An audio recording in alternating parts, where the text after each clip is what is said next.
Islam sources of Islamic jurisprudence کیا ہیں، یعنی اسلامک جو پرنسپلز ہیں وہ کس بنیاد پہ بنے ہیں. اگر میں کہوں کہ یہ اسلام کے پرنسپلز کس بنیاد پہ بنے ہیں تو آپ کہیں گے یہ دو بنیاد پہ بنے ہیں. پرائمری جو اصل ہے وہ ہے قرآن اور سنت. اس کی بنیاد پہ جو بھی ہم کرتے ہیں ہم وہ کرتے ہیں قرآن اور سنت کے مطابق. ٹھیک ہے. ہم اس کے علاوہ جو قرآن اور سنت کے علاوہ اور سورسز کیا ہیں وہ ہیں اجماع، اجتہاد، قیاس اور ڈاکٹرائن آف پبلک گڈس. یہ سیکنڈری ہیں. اگر اجماع میں کوئی بات ہے ایسی ہے جو قرآن سے ٹکرا جائے گی تو ہم اجماع کو نہیں مانیں گے، ہم اجتہاد کو نہیں مانیں گے. جو قرآن اور سنت سے ٹکرائے گی، سب سے ٹاپ پہ قرآن ہے، اس کے بعد سنت ہے. یہ دونوں پرائمری سورس ہیں اور یہ سیکنڈری سورس ہیں. ٹھیک ہے. تو اس میں ایسے جو سوال آئے ہیں وہ ہمیشہ آیا ہے کہ قرآن سے مراد کیا ہے. آپ قرآن کے بارے میں سب جانتے ہیں. قرآن میں 114 صورتیں ہیں. ٹھیک ہے نا. قرآن کے اندر 30 چیپٹرز ہیں. ٹھیک ہے نا. 6666 آیتیں ہیں. یہ رسول اللہ صلی اللہ علیہ وسلم اللہم صلی اللہ محمد علی محمد پہ نازل ہوا. یہ کیا نام ہے، یہ آخری کتاب ہے. اس سے پہلے جو کتابیں آئی تھیں وہ زبور، انجیل، تورات، اس کے بعد اس سے پہلے صحیفے بھی آئے بہت سارے. تو یہ آخری کتاب ہے، مکمل کتاب ہے. اس میں اللہ میاں نے خود کہا ہے کہ ہم نے دین کو مکمل کر دیا. ٹھیک ہے. اور یہ جو ہے کیا نام ہے قلب محمد مصطفیٰ پہ نازل ہوا ہے. ٹھیک ہے. اور قرآن نے کہا تھا اگر ہم یہ پہاڑوں پہ نازل کرتے تو پہاڑ پڑخ سے اڑ جاتے. لیکن محمد مصطفیٰ کے قلب اتنا مضبوط ہے کہ اس نے اس قرآن کو اپنے جذب کر لیا اپنے. یعنی رحل جو ہے قرآن کی وہ کیا ہے، میرے رسول کا دل. ٹھیک ہے نا. تو یہ اچھا اس میں کتنی آیتیں مدنی ہیں، کتنی مکی ہیں، سب آپ کو معلوم ہونا چاہیے. یا بتائیں گے. اس میں احکام ہیں، تمام احکامات اس کے اندر ہیں.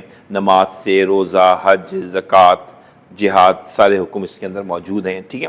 پھر سنت کیا ہے؟ سنت یہ ہے جو میرے نبی نے کیا کر کے دکھایا، یا کوئی ایسا عمل جو ہوا ان کے سامنے اور انہوں نے خاموشی اختیار کی. جب انہوں نے خاموشی اختیار کی اس کا مطلب وہ عمل ٹھیک ہے. تو ہم اس عمل کو بھی کنسیڈر کرتے ہیں کہ وہ عمل جس پہ انہوں نے اعتراض نہیں کیا، وہ ایک وہ خود جو انہوں نے عمل کیا. تیسرا وہ عمل تھا جو کچھ خرابیاں تھیں سسٹم میں، انہوں نے اس کو ٹھیک کر دیا. جیسے بہت ساری ایسی چیزیں تھیں یہودیوں کی جو کہ موجود تھیں معاشرے میں، ان کو انہوں نے ٹھیک کر دیا. تو وہ پاک ہو گئیں، اسلامک ہو گئیں. سمجھ میں آ گیا؟ یہودی بہت سارے کام ایسے کرتے تھے جیسے کہ انہوں نے کہا اس کو یوں کر لو تو یہ ٹھیک ہے. بات سمجھ میں آ گئی؟ اور اس کے بعد کیا تھا اجماع. اجماع کیا ہوتا ہے کہ اجماع یہ سوال ایگزام میں بہت آیا ہے. اجماع، اور اس نے جو سوال آج بہت زیادہ پوچھا ہے، اجماع میں اور اجتہاد میں کیا فرق ہے؟ کیا فرق ہے؟ یہ اس نے بہت سوال کیے ایگزامنر نے. اور اسٹوڈنٹ سے میں کہتا ہوں یہ تو بہت ہی آسان ہے. میں نے اس میں ڈیٹیل لیکچر تو آج نہیں دوں گا کیونکہ یہ آپ کا شارٹ کلاس ہے، لیکن آپ کو پوائنٹس بتانے. اجماع اجتہاد میں فرق یہ ہے کہ اجماع میں جب کوئی مسئلہ آیا، مثال کے طور پر مسئلہ کیا ہے، آج کل مسئلہ آ گیا ہے کہ پیپر کرنسی کو ہٹا کے ڈیجیٹل کرنسی لا رہے ہیں. ایک مسئلہ ہے. سیروگیٹ بیبی ہے کہ عورتیں کہتی ہیں ہم اپنے بچہ پیٹ میں نہیں رکھیں گے، بچہ کسی اور کے پیٹ میں شفٹ کر دیں گے، اور وہ بچہ تو آپ ہی کا ہوگا، لیکن کیا ہوگا آپ کو ٹیوب کے ذریعے اس کے پیٹ میں چلا جائے گا. تو اس سے کیا ہوگا کہ ایک عورت کے اوپر وزن نہیں پڑے گا، وہ کوئی اور بچہ پیدا کرے گا، وہ بچہ وہ آپ کا ہی ہوگا، ڈی این اے آپ کا ہی ہوگا جو کچھ. تو یہ اسلام میں جائز ہے. یا آنکھیں بدل لیتے ہیں لوگ، یا ڈونیٹ کر دیتے ہیں کہ میں مرتے وقت کہہ دوں کہ میری آنکھیں جو ہیں، میرا میرا دل کڈنی کسی کو دے دینا. یہ جو ساری چیزیں، یہ احکامات ہمیں نہیں ملتے. تو اس میں کیا ہوگا، ایسی ان کنڈیشنز میں جو ایسے مسئلے آتے ہیں اس کے لیے علماء بیٹھتے ہیں، 8 10 15 علماء بیٹھتے ہیں اور کسی نتیجے پہ پہنچتے ہیں کہ یہ اب ایسے کر لو. اس فارمولہ جو بناتے ہیں نا، وہ فارمولہ جو بناتے ہیں اس کو کہتے ہیں اجماع. کیونکہ اجماع ہمیشہ پلورل ہوتا ہے. کیا ہوتا ہے؟ پلورل ہوتا ہے. اور اجتہاد ہمیشہ سنگولر ہوتا ہے. اگر میں کسی سے کہوں کہ بھئی سیروگیٹ بیبی صحیح ہے غلط ہے، ایک عالم بیٹھے اور وہ فیصلہ کر دے تو یہ کیا ہے؟ اجتہاد ہے. یہ کیا ہے؟ اجتہاد ہے. لیکن بہت سارے عالم بیٹھیں اور پھر وہ ڈیسائیڈ کریں یہ ٹھیک ہے، یہ غلط ہے تو کیا کہیں گے اسے؟ اجماع. اجماع مانے جمع، جمع مانے مور دین ون. اجتہاد مانے ایک سنگل عالم بیٹھ رہا ہے. ٹھیک ہے نہیں؟ تو زیادہ ریلائبلٹی اجماع کی ہوتی ہوگی یا اجتہاد کی؟ اجماع کی، کیونکہ اس میں حدیث نبوی ہے کہ میری امت کا اجماع کسی غلط چیز پہ نہیں ہو سکتا. میری بات سمجھ میں آ گئی؟ یہ تھوڑا سا آپ کو کلیئر ہو گیا کہ اجماع سنگولر نہیں ہے، پلورل ہے، جمع سے ہے. اور یہ اچھا سمجھ میں آ گیا. اس میں ہم نے یہ بھی پوائنٹ نمبر 1. پوائنٹ نمبر 2 کیا ہے؟ پوائنٹ نمبر 2 یہ ہے کہ اجتہاد کا دروازہ جو ہے اہل سنت میں اب نہیں ہے، بند کر دیا ہے. ٹھیک ہے، وہ اب اہل سنت اجتہاد اب نہیں کرتے. اہل تشیع کا یہاں جاری ہے اجتہاد. اجماع ابھی بھی ہوتا ہے، اہل سنت بھی کرتے ہیں. ٹھیک ہے نا؟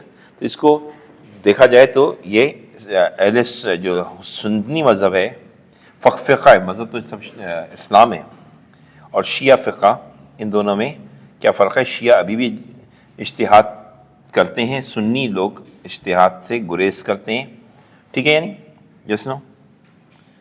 اور اجماع ابھی بھی جاری ہے.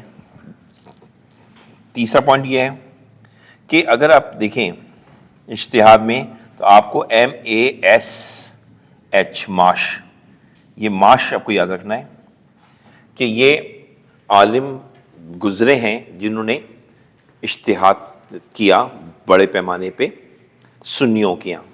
یہ 4 ہیں اور شیعوں کے یہاں 12 ہیں. سنیوں کا کتنے ہیں؟ 4 ہیں، شیعوں کے یہاں 12 ہیں. ٹھیک ہے، اب 12 کے نام یاد کرنا ذرا مشکل ہوگا آپ کو لیے ایگزام میں. اس میں یہ لکھ دیجیے گا 12 امام ہیں، اور جو شیعہ وہ تو لکھ ہی دے گا 12 امام کے نام. سنیوں کے 4 امام امپورٹنٹ ہیں، ان کے نام یاد کرنے ہیں آپ نے. ایم سے مراد ہے امام مالک، اور اے سے مراد ہے ابو حنیفہ، امام ابو حنیفہ، اور ایس سے مراد ہے امام شافعی، اور ایچ سے مراد ہے امام احمد ابن حنبل. ٹھیک ہے، یہ 4 امام کے نام آپ کو MASH، یہ ترتیب ہے. سب سے سینئر ہے امام مالک، ان کے بعد ہے امام ابو حنیفہ، ان کے بعد ہے امام شافعی، اور ان کے بعد ہے امام احمد ابن حنبل. ٹھیک ہے، ٹھیک یاد رہے گا، امام احمد ابن حنبل، احمد ابن حنبل. تو یہ 4 آپ کو امام یاد ہونے چاہیے.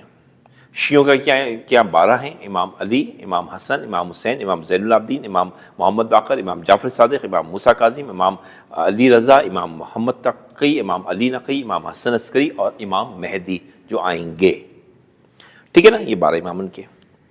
اس کا بھی کوڈ بنا لیں گے ہمیں یاد ہو جائے. تو شیعوں کے امام کتنے ہیں 12 میں؟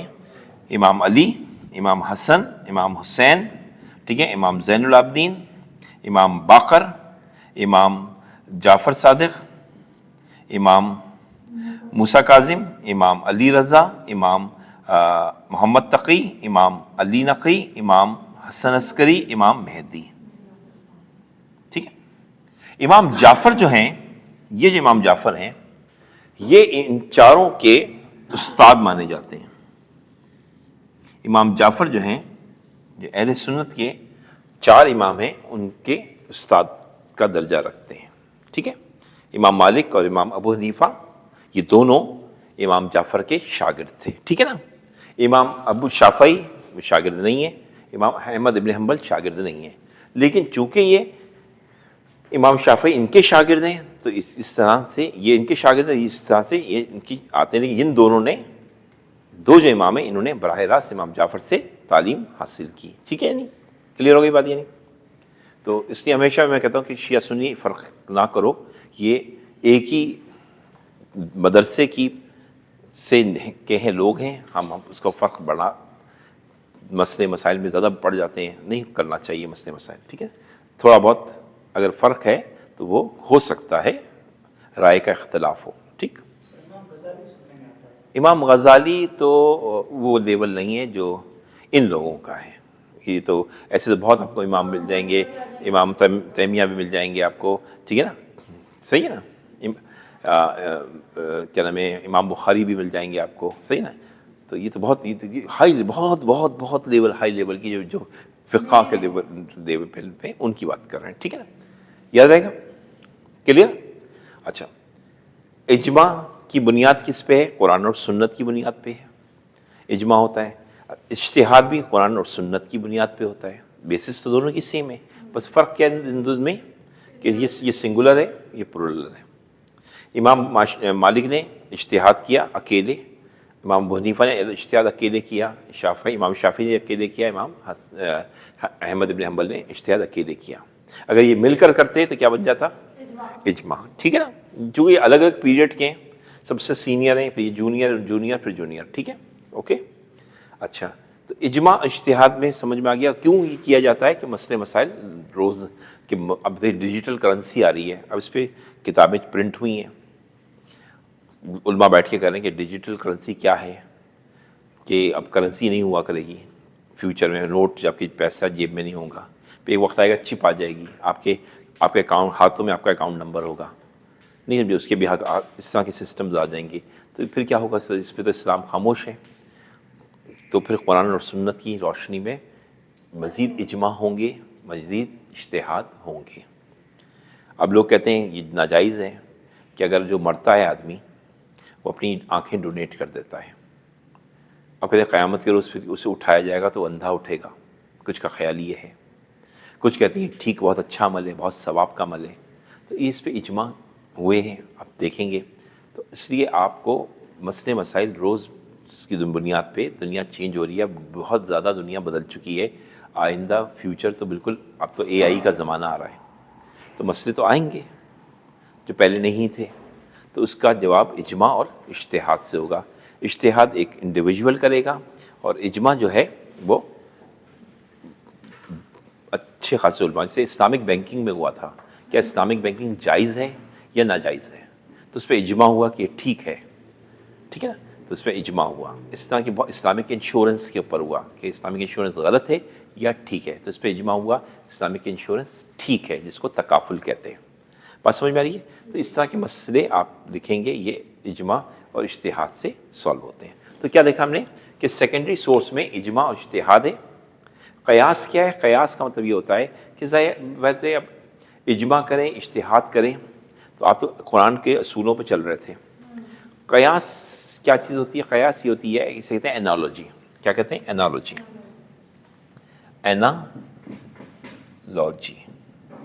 انالوجی کا مطلب ہوتا ہے آپ کیا کرتے ہیں انالوجی میں, اس کو میں دوبارہ پینسل دیں تاکہ یاد رہے. انالوجی, آپ اس میں ایک اندازہ لگاتے ہیں کہ ایک کوئی واقعہ ہے, آپ دیکھتے ہیں اس سے سملر واقعہ اگر پاسٹ میں رسول اللہ کے زمانے میں ہوا ہے تو اس کے حساب سے ہم فیصلہ کر دیتے ہیں. آپ کہیں گے اجماع میں بھی تو یہی کرتے ہیں. نہیں, اجماع میں تو ہم دیکھتے ہیں قرآن اور سنت اس کے متعلق کیا کہہ رہا ہے, کیا کہہ رہا ہے, اس حکم کے متعلق کیا کہہ رہا ہے. ٹھیک ہے, تو اس کے اصولوں کے اوپر فیصلہ کرتے ہیں. یہاں کیا کر رہے ہیں کہ ایونٹ کو, جو ایونٹ ہوا تھا نبی پاک کی زندگی میں, اس کو رکھتے ہوئے ہم نے کیا کیا, اس ایونٹ کو جو ابھی ایونٹ ہے اگر وہ میچ کر رہا ہے تو ہم اس کی بنیاد پہ کیا کرتے ہیں, اپلائی کر دیتے ہیں. ایسے میں یہاں ایونٹ کی بنیاد پہ, اور وہاں کیا ہے, وہاں پہ قرآن اور سنت کی بنیاد پہ جو پرنسپلز ہیں اس کی بنیاد کے اوپر فیصلہ کر دیتے ہیں. ٹھیک ہے نہیں. اب ڈاکٹرائن آف پبلک گڈ کیا ہے؟ ڈاکٹرائن آف پبلک گڈ یہ ہے کہ آپ کوئی ایسا قانون بنائیں جو کہ اسلام میں تو نہیں ہے, لیکن اب آپ کو اس کو ماننا, تو اب کیوں مانوں میں اس کو, میں کیوں مانوں جب اسلام میں نہیں ہے؟ تو میں نہیں مانوں گا. مثال کے طور پہ ہرا بتی, لال بتی اور پیلی بتی گاڑی کے لیے. پیلی بتی پہ گاڑی سٹارٹ کرنی ہے, ہری پہ چلانی ہے اور لال پہ روکنی ہے. یہ آپ کو اصول ماننا پڑے گا. کیوں کہ یہ اس کا تعلق جو ہے, اگر آپ نے ایسا اصول نہیں مانا تو ایکسیڈنٹ ہوں گے. تو یہ چونکہ زیادہ تر انسانوں کے لیے فائدہ مند چیز ہے, ایسے قانون جو زیادہ تر انسانوں کے لیے فائدہ مند ہے, اس سے کہتے ہیں پبلک گڈ. کا مطلب کیا ہے؟ پبلک کے لیے اچھائی ہے اس میں. تو آپ اس چیز کو, ایسے قوانین کو فالو کریں گے. اس طرح جیسے کہ آپ اپنے مذہب کو فالو کرتے ہیں, اس کے بعد ان کو بھی آپ فالو کریں گے. آپ کہیں گے اسلام میں تو ہے ہی نہیں, اسلام میں تو گھوڑا تھا, وہاں تو ہری لال بتی تھی نہیں, تو یہ حرام ہے, میں تو اس کو مانتا ہی نہیں. میں تو لال پہ گاڑی چلاؤں گا، ہری پہ بھی چلاؤں گا اور پیلی پہ بھی چلاؤں گا، میں تو مسلمان ہوں. تو آپ کو پھر کیا کرنا ہے؟ ڈاکٹرن آف پبلک گڈ جو کہتی ہے کہ آپ کو اسے ماننا ہے، ٹھیک ہے، اگر وہ اسلام کے کانٹرڈکشن میں نہیں ہے. اگر وہ اسلام کا کانٹرڈکشن کر رہے ہیں، کوئی ایسا ہے کہ جو اسلام کے خلاف ہے، تو وہ ڈاکٹرن آف پبلک گڈ نہیں ہے، پھر نہیں مانیں اس کو. ہم کہیں بھائی آپ پی لو، دارو پیو، خوب پیو. کہاں پیو؟ کلب میں بیٹھ کے پیو. تو یہ ناجائز ہے، اس کو تو نہیں مانیں گے ہم. یس نو. لیکن کوئی ایسا جو کوئی فیصلے ہوں گے یا قانون بنیں گے جو ڈاکٹرن آف پبلک گڈ ہے اور عین اسلام کے مطابق ہے، ہم اس کو مانیں گے. ٹھیک ہے جی. تو ہمیں یہ پتہ لگ گیا کہ سورسز آف شریعہ یا Islamic jurisprudence, sources of Islamic jurisprudence بھی کہتے ہیں اور اس کو سورسز آف شریعہ بھی کہتے ہیں. ایک ہے، کنفیوز نہ ہو جائیے گا، ایک ہی بات ہے. تو اب آپ یہ لکھ لیں گے یا نہیں؟ قرآن کے اوپر تو آپ اچھا خاصا لکھ لیں گے، قرآن کے بارے میں آپ کو بہت پتہ ہے، ٹھیک ہے نا. ہر احکام ہے، طلاق کا احکام قرآن کے اندر ملے گا آپ کو، ٹھیک ہے. آپ کو کیا نام ہے، شادی کا احکام تو قرآن کے اندر ملے گا، روزہ کیسے کے متعلق، نماز کے متعلق، جہاد کے متعلق، ٹھیک ہے. سب چیزیں آپ کو قرآن کے اندر مل جاتی ہیں. یس نو. اس طرح سنت سے ہمیں بہت ساری چیزیں سیکھتے ہیں. ہم کہتے ہیں کہ میرے نبی پاک گئے تھے، میں اکثر کہتا ہوں مجھے کوئی برا بھلا کہتا ہے تو میں ہمیشہ اس کو اپریشیٹ کرتا ہوں. آپ لوگ سب مجھے برا بھلا کہتے ہی مجھے ڈانٹتا ہوں میں، تو میرا اس سے فائدہ ہے کہ میں سمجھتا ہوں میرے گناہ معاف ہو رہے ہیں. کیوں؟ میرے نبی پاک نے کیا کیا تھا کہ جو عورت کچرا پھینکتی تھی اس کے گھر گئے تھے عیادت کے لیے. تو اس کا مطلب کوئی آپ کو برا کہے تو آپ نے اس کو پلٹ کے کیا جواب دینا ہے؟ محبت سے جواب دینا ہے. ٹھیک ہے نہیں؟ تو یہ ہے سنت. اس سے ہمیں ہر سنت پہ عمل کرنا چاہیے. رسول پاک کی سنت کیا تھی؟ بے وجہ لڑنا نہیں، گالی نہیں دینا، پیار محبت سے رہنا، یہ سب سنت میں ہے. اسی سنت کے حساب سے ہمیں کام کرنا ہے. جس طرح سے قرآن میں دیکھیں، قرآن میں نماز ہے لیکن نماز کا طریقہ قرآن میں نہیں ہے، سمجھ میں آیا؟ لیکن ہم سنت کے ذریعے نماز پڑھ رہے ہیں، روزہ ہم سنت کی بنیاد پہ رکھ رہے ہیں، شادی ہم سنت کی بنیاد پہ کر رہے ہیں، طلاق سنت کی، مطلب جو حکم دیے ہیں رسول پاک نے یا عمل کیا ہے ہم اس کی بنیاد پہ کر رہے ہیں. ہمیں نماز کا طریقہ تو قرآن میں نہیں لکھا نا. اگر نماز کا طریقہ قرآن میں اگر لکھا ہے تو اس طریقے سے ہم نماز نہیں پڑھتے ہیں آگے پیچھے. میرے نبی نے بتایا کہ نماز کا یہ طریقہ ہے، ہم اس طریقے سے فالو کرتے ہیں. تو سنت کی بہت امپورٹنس ہے ہماری زندگی میں. ہماری زندگی ریفلیکشن ہونا چاہیے. رسول پاک نے جو کچھ کیا تھا وہ ہماری زندگی میں آنا چاہیے، ہمیں اس پہ عمل کرنا چاہیے. ٹھیک ہے. ہم بات بات پہ لڑ جاتے ہیں، دھماکے کرتے ہیں، سوسائڈنگ بمبنگ کر رہے ہیں، یہ کر رہے ہیں. اس سے یہ ہمارے نبی پاک نے نہیں سکھایا. انہوں نے جو بھی جنگ کی ادھر سے اٹیک ہوا، ادھر سے ڈیفنس ہوا اور ہم جیت گئے. نہ کسی بیٹل کے اصول کیا ہیں جنگ میں؟ کسی پیدل کے اوپر حملہ نہیں کرنا ہے، ٹھیک ہے نا. کسی جو برہنہ کپڑے نہیں پہنے ہوئے اس پہ حملہ نہیں کرنا ہے، بچوں پہ حملہ نہیں کرنا ہے، عورتوں پہ حملہ نہیں کرنا ہے. یہ جنگ کے اصول ہیں نا. اب اگر جنگیں لڑی جا رہی ہیں اور اگر کوئی بھی ایک پارٹی دوسری پارٹی کی عورتوں پہ حملہ کر رہی ہے، بچوں پہ حملہ کر رہی ہے، تو وہ تو سنت کے مطابق نہیں ہے، پھر وہ جہاد تو نہیں ہوا. سمجھ میں آ گیا؟ تو یہ آپ کو سنت سے سمجھنا ہے. اور جو نئے نئے پرنسپلز ہیں وہ آج کل جیسے اسلامک بینکنگ، اسلامک انشورنس، یہ سب اجماع کی بنیاد پہ ہوئے ہیں اور ہم یوز کر رہے ہیں. ٹھیک ہے. اس میں کیا ہے، اجتہاد میں ڈفرینس آف اوپینین آ سکتا ہے. کیوں؟ کہ ایک اجتہاد کرنے والا ایک انڈیویجول ہے. اب ٹھیک ہے، یہی وجہ ہے کہ امام شافعی مالک میں اور امام ابو حنیفہ میں، امام شافعی میں، امام حنبل میں تھوڑا باتوں کا فرق ہے. کیوں؟ اجتہاد میں تو ابھی اکیلا کرتا ہے نا، تو اس لیے ڈفرینس آ سکتا ہے. جبکہ اجماع میں ڈفرینس نہیں آئے گا کیونکہ وہ سارے مل کر فیصلہ کریں گے. یس نو. جو ڈفرینس آف اوپینین کہاں ہو سکتی ہے؟ ڈفرینس آف اوپینین یہاں نہیں ہو سکتی، یہاں ہوگی. Difference of opinion. میری بات سمجھ میں آ گئی؟ تو یہ ایک بہت بڑا پوائنٹ ہے. اس لیے آپ نے سنا ہوگا اکثر کہ یعنی یہ لوگ کہہ رہے ہوتے ہیں کہ بھائی ہم دیوبندی ہیں، بریلوی ہیں، اس بنیاد پہ فرق کر رہے ہوتے ہیں. اس وجہ سے یہ ڈفرینس آف اوپینین آ جاتی ہے. ٹھیک ہے. یس. ایک جماعت جیسے رائبن ہوتا ہے، ایک جماعت ہوتی ہے، اس میں پلورل ہو جاتا ہے لیکن پھر بھی تضاد اجماع کی کائنڈز ہیں مختلف، وہ میں نیکسٹ کلاس میں بتاؤں گا اجماع کی کائنڈز ہیں، ٹھیک ہے نا. یہ سمجھ میں آیا؟ بس بیسک تو سمجھیں کہ آپ کو اجماع سمجھ میں آ گیا. قیاس کیا ہے؟ کہ موجود جو رسول اللہ کے زمانے میں کوئی واقعہ ہوا ہو، اس واقعے کی بنیاد کے اوپر، اس حکم کی بنیاد کے اوپر کوئی فیصلہ کر دینا. آپ ملتا جلتا فیصلہ ہے. جیسے میں نے آپ سے کہا چائے مت پیو، ٹھیک ہے، اب رات کو تو آپ نے کہا کافی کے لیے تو سر نے نہیں بولا، تو آپ نے سوچا چونکہ کافی کی نیچر چائے جیسی ہے تو میں کافی بھی نہیں پیوں گا. یہ آپ نے کیا کیا؟ قیاس کر لیا. میں نے آپ کو چائے کا منع کیا تھا، کافی کا تو منع نہیں کیا تھا. لیکن اب آپ نے کیا سوچا کیونکہ چائے اور کافی کی نیچر سیم ہے، تو آپ نے کیا کیا؟ اس میں لاجک لگائی کہ چونکہ سیم ہے اس لیے سر چائے کے لیے بھی سر نے منع کیا ہے. یس نو؟